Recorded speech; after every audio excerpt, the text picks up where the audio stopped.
If you really think about it, Caveman was the first gig worker. He honed a skill, put it to work, and with any luck, made a living. We could also say that the gig economy has its roots in piecework. This was especially evident in the garment trades, where workers were paid a fixed rate for every piece of clothing they produced, regardless of the time it took.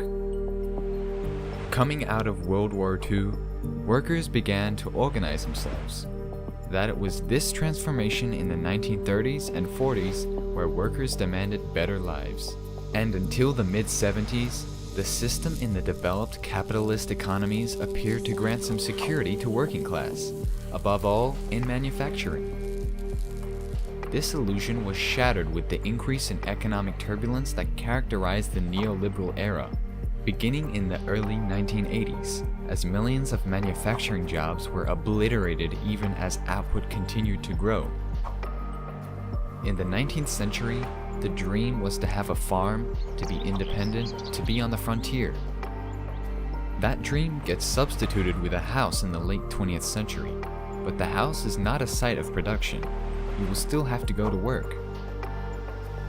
Even when you got a steady paycheck to push paper in office or turn a wrench on a factory line, it is a soul-breaking work.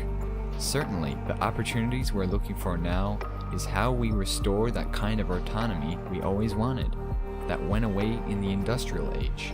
Rise of platforms enabled by technological advancements enabled people to be independent.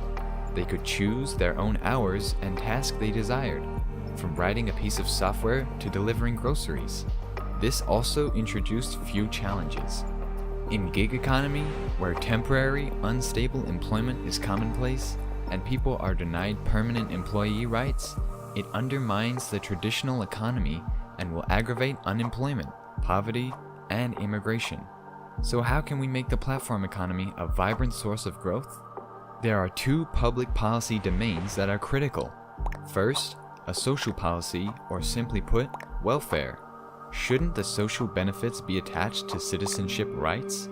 This notion of flexible security provides protection to workers in the form of training, job placement, and basic income. Second, what market rules are appropriate for a platform economy?